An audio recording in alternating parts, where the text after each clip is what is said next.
It began with a single sentence that arrived without warning and settled like a crack through glass. Stephanie Morgan was 33, an interior designer living in Santa Fe, and until that afternoon, she believed family meant loyalty, even when it was uncomfortable. She was seated at her desk, reviewing a client's material samples, when her phone rang. "Before I continue, I need to ask you a quick favor. We're working toward our first 1,000 subscribers, and your support truly makes a difference.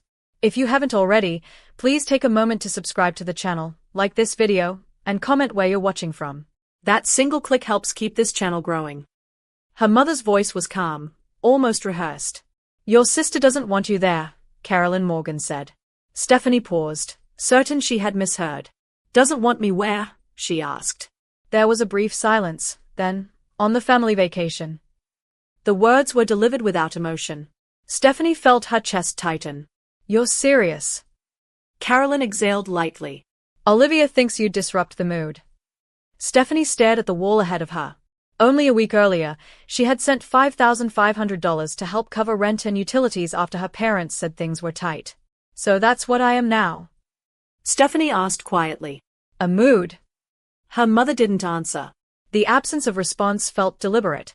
Stephanie ended the call herself. For a long moment, she sat completely still, phone in her hand, waiting for the sentence to soften, for a follow-up that never came. Nothing arrived to correct what had just been said, and that was when she understood the meaning was final. Stephanie remained at her desk long after the call ended. Outside her apartment window, the afternoon carried on as if nothing had shifted, but inside her, something had.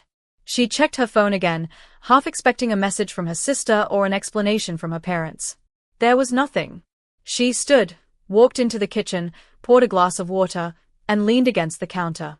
Over the years, she had told herself that being dependable was her role, that helping financially was simply how she stayed connected. Now that belief felt thin. She opened her laptop and logged into her banking account. A list of scheduled transfers appeared on the screen, organized and familiar. Monthly support, utilities, rent assistance. Each one represented a promise she had kept quietly. Her finger hovered over the first transfer. She wasn't acting out of anger. It felt more like curiosity mixed with resolve. She cancelled one payment, then another, leaving the rest untouched. When she closed the laptop, there was no rush of guilt. Just a quiet awareness that something had changed. That night passed without calls or messages. Stephanie lay in bed listening to the hum of the heater, realizing that the silence no longer felt confusing. It felt informative. A week later, Stephanie noticed the missed calls after stepping out of a client meeting. Her phone showed dozens of notifications. Her mother, her father, Olivia, even Mark, her brother-in-law. She didn't return any of them. That evening, she opened social media out of habit, and the first image stopped her breath. Her family stood outside a luxury resort in Aspen, snow-covered mountains rising behind them. Olivia stood at the center, champagne glass raised, dressed in a sleek fur-lined coat. Carolyn and Richard smiled easily beside her. The caption read, "Weekend getaway with my favorite people." Stephanie stared at the words longer than she meant to. She scrolled through the photos slowly. Fireplaces, ski lifts, laughter frozen in glossy frames. There was no mention of her. No tag. No quiet acknowledgement. She checked her messages again, hoping for something private that contradicted the public display. There was nothing. It wasn't just the exclusion that hurt. It was the certainty behind it. Stephanie set her phone down and leaned back on the couch, the quiet of her apartment pressing in. She wondered when she had stopped being part of the picture and become something easier to crop out. The next morning, Stephanie called her father. He answered with a light tone, restaurant noise audible in the background. "Everything okay?" Richard asked. Stephanie kept her voice steady. "I saw the photos." "You're in Aspen." There was a pause, short but telling. "Olivia booked it last minute," he said. "Thought it would be nice for everyone." Stephanie repeated the word slowly. "Everyone." He shifted. "She didn't want you to feel pressured." Stephanie closed her eyes. "So she decided for me."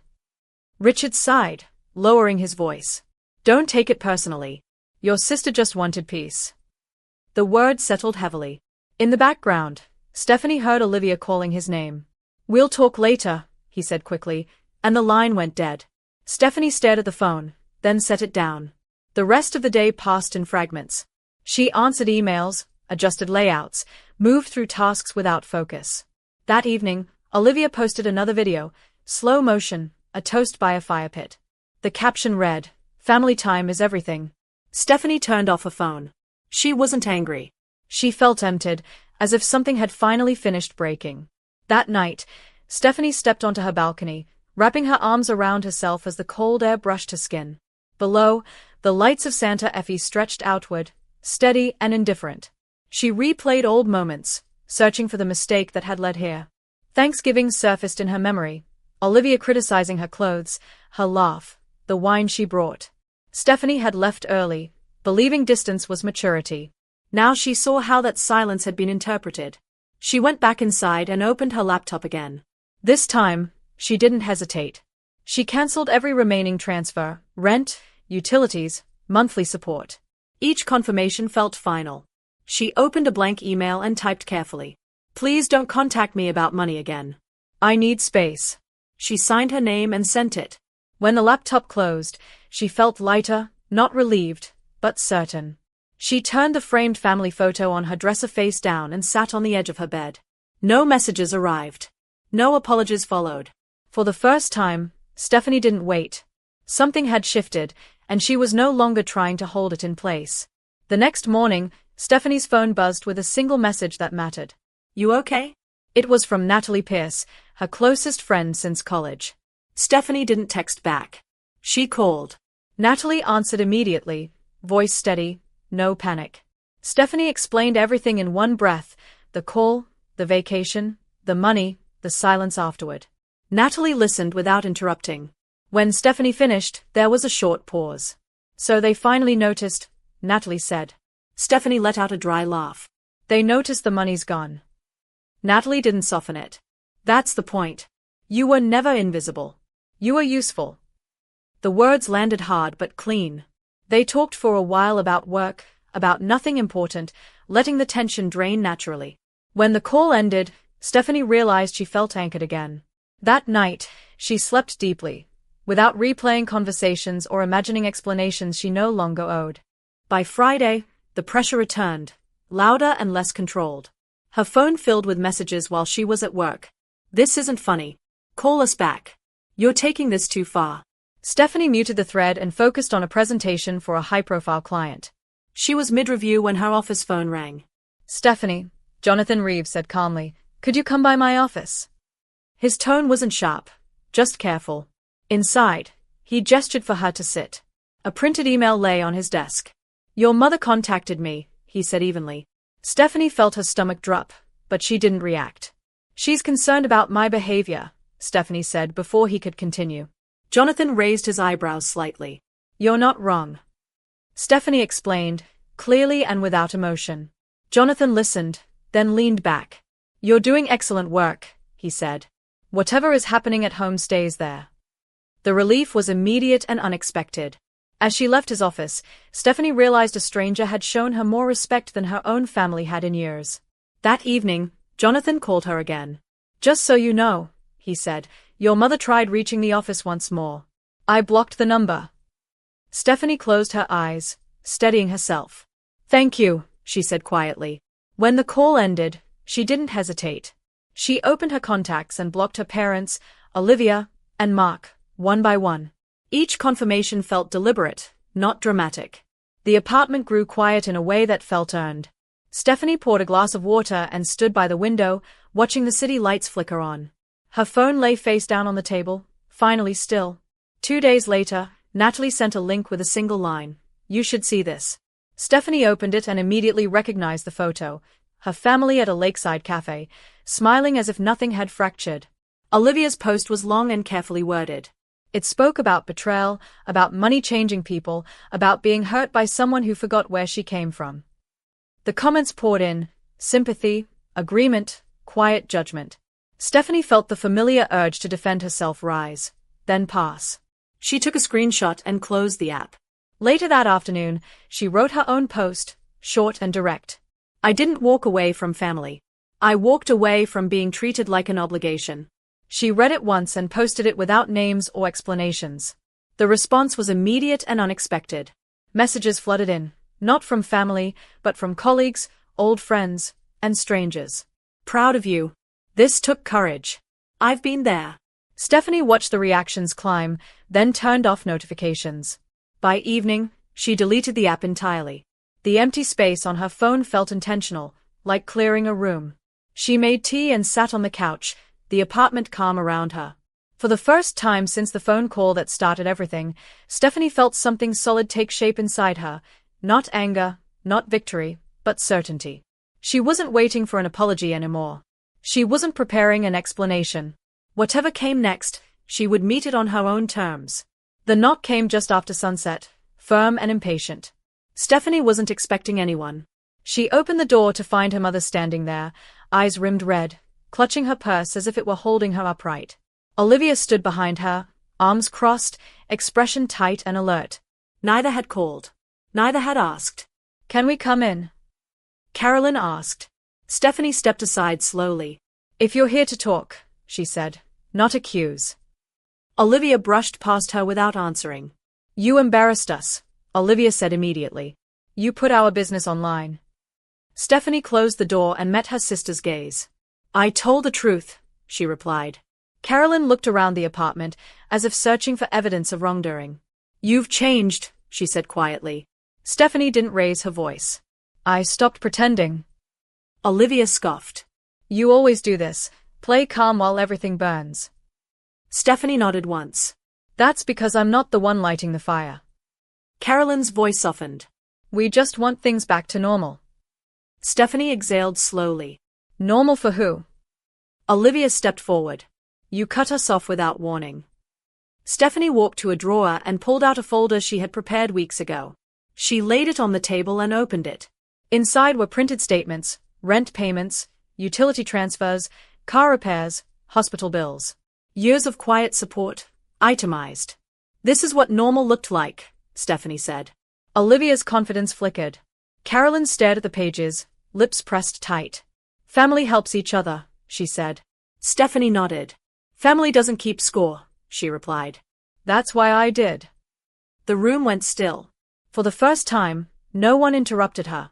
"This isn't about money," Olivia said quickly. Stephanie looked at her evenly. "Then stop asking for it." Olivia opened her mouth, then closed it. Carolyn stepped closer, tears spilling now. "We're scared," she said.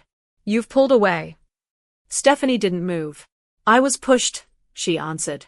"And when I stopped catching you, you noticed the fall." Silence filled the room, heavy but honest. Olivia shook her head. "You'll regret this." Stephanie's voice stayed calm. "I already regret staying quiet." She walked to the door and opened it. "If you want a relationship, it won't be bought." Neither of them spoke. After a long moment, Carolyn lowered her head and stepped into the hallway. Olivia followed without looking back. When the door closed, the apartment felt larger. Stephanie stood there for a moment, listening to their footsteps fade. Then she returned the folder to the drawer, not as proof, but as closure. Her phone buzzed once. Natalie's name lit the screen. "They came by." Stephanie typed back. "They left." Natalie replied almost instantly. "You okay?"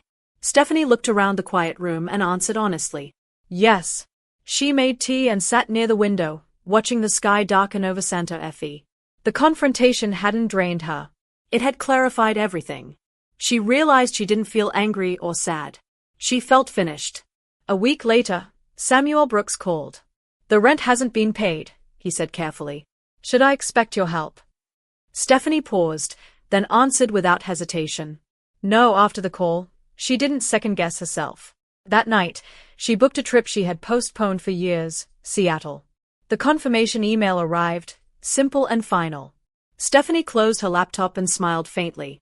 She wasn't running away. She was moving forward. The chapter she had spent years funding was closed, and for the first time, the silence ahead didn't feel like loss. It felt like space. Seattle greeted Stephanie with rain and movement. The city felt alive without demanding anything from her. She walked along the waterfront, coat pulled tight, watching ferries cut through gray water. No one here knew her family history or expected her to fix anything. That freedom settled into her shoulders. She spent the afternoon wandering bookstores and small cafes, sketching ideas in a notebook she hadn't opened in months. For the first time in years, her thoughts weren't interrupted by guilt. That evening, she sat by the hotel window and reviewed her finances, not out of fear, but curiosity. Everything balanced. Everything made sense. She realized how much mental space had been consumed by managing other people's lives. Without that weight, her own felt wider. When Natalie texted to ask how the trip was going, Stephanie replied with a single word: clear. And she meant it. Back home, life adjusted quietly. Work moved forward. Jonathan trusted her with a major project, and she met the challenge without distraction. Her parents didn't call. Olivia didn't post. The noise faded on its own.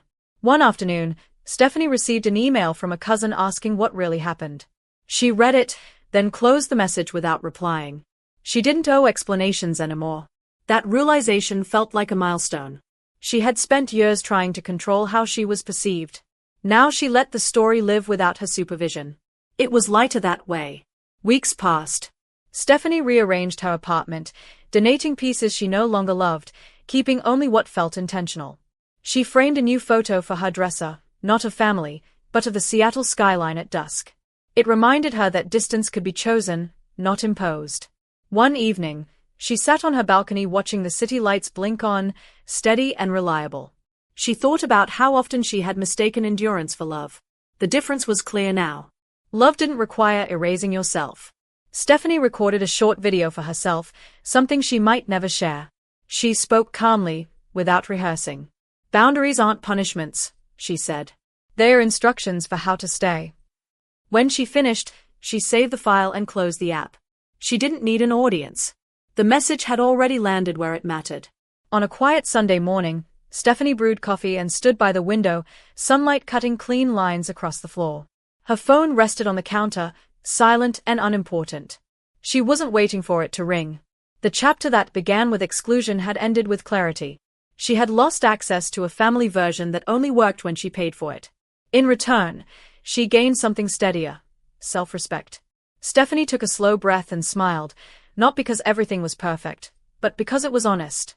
The silence around her didn't ask anything. It simply held. Sometimes the hardest lesson isn't learning how to love others, but learning when to stop giving yourself away. Boundaries don't make you cold. They make you whole. If this story resonated with you, you're not alone. Share your thoughts in the comments, and if you haven't yet, like and subscribe. Thank you for staying until the end.